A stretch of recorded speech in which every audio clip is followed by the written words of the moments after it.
Solve 1.6 is equal to y divide by 1.5। तो यानी कि हमें हमारे इस गिवन इक्वेशन का सॉल्यूशन फाइंड आउट करना है। सॉल्यूशन मतलब ये होता है कि एक इक्वेशन में वेरिएबल की वो वैल्यू जिससे लेफ्ट हैंड साइड और राइट हैंड साइड इक्वल हो जाए।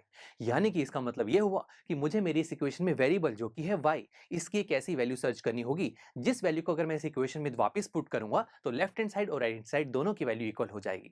अब ये वैल्यू सर्च कैसे की जाए? तो स्टूडेंट्स, सर्च करने से पहले आप में से बहुत स्टूडेंट सोच रहे होंगे कि यार अब तक तो बहुत सारी इक्वेशंस यही देखने को मिली थी जहां पर वेरिएबल्स लेफ्ट हैंड साइड में प्रेजेंट होते थे, बट यहाँ तो वेरिएबल राइट हैंड साइड में भी है। तो दोस्तों, ऐसा कोई रूल नहीं है कि जो वेरिएबल है हमेशा आपको लेफ्ट हैंड साइड में ही दिखाई देंगे, वेरिएबल्स राइट हैंड साइड में भी हो सकते हैं। बट हाँ दोस्तों, अगर आप अपनी वैसी इक्वेशन बनाना चाहते हैं कि वेरिएबल्स लेफ्ट हैंड साइड में ही रहे तो वो भी हम कर सकते हैं। कैसे?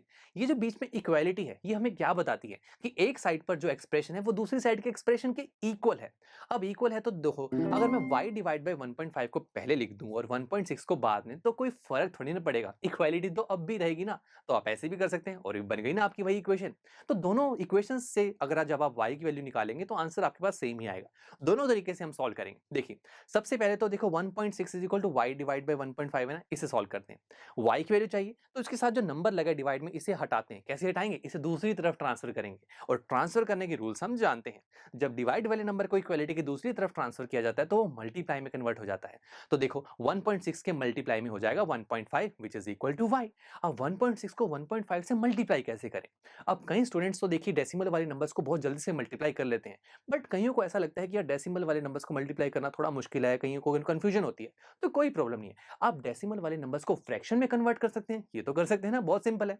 हम 1.6 को लिख सकते हैं 16 डिवाइड बाय 10 और 1.5 को लिख सकते हैं 15 डिवाइड बाय 10। अब मल्टीप्लाई कीजिए, 16 मल्टीप्लाई 15 होता है 240 और 10 मल्टीप्लाई 10 होता है 100। अब 240 divide by 100 that is equal to 24 divide by 10, और जब आप 24 को 10 से डिवाइड करेंगे तो आंसर आएगा 2.4। So 2.4 is equal to y, और आप ऐसे भी कह सकते हैं y is equal to 2.4। Equality का साइन है ना, तो मैंने कहा था आप किसी भी साइड को किसी भी तरफ लिख सकते हैं, बिकॉज बीच में इक्वालिटी का साइन हमें यही तो बता रहा है कि एक साइड में आने वाले जो एक्सप्रेशन है वो दूसरे के इक्वल है। आप जैसे मर्जी इसे लिखिए, तो आप इसे 2.4 इज इक्वल टू y लिखिए या y इज इक्वल टू 2.4, बात एक ही है। अब दूसरा एक्सप्रेशन जो है वहां से भी जब आप आंसर निकालेंगे तो सेम ही आएगा। कैसे? देखो, y के नीचे क्या है 1.5 डिवाइड में, इसे जब दूसरी तरफ लेके जाएंगे तो मल्टीप्लाई में कन्वर्ट हो जाएगा। तो बस वही तो चीज आ गई, 1.6 मल्टीप्लाई 1.5। जब इसे वही उसी प्रोसेस से जब हम सॉल्व करेंगे तो y की वैल्यू आ जाएगी 2.4। तो देखा दोस्तों, आप किसी भी तरीके से सॉल्व करेंगे तो आंसर तो सेम ही आने वाला है।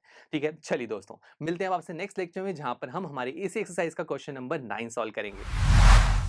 आई एम श्योर स्टूडेंट्स, आपको ये लेक्चर काफी पसंद आया होगा और ऐसे ही मजेदार तरीके से अपने हर एक कॉन्सेप्ट क्लियर करने के लिए डाउनलोड कीजिए PUStack ऐप को, जहां पर आपके पास और भी बहुत सारे ऑप्शंस होंगे, जैसे कि back exercise solutions, tip videos, sample papers and much more. So what are you waiting for? Download the app now.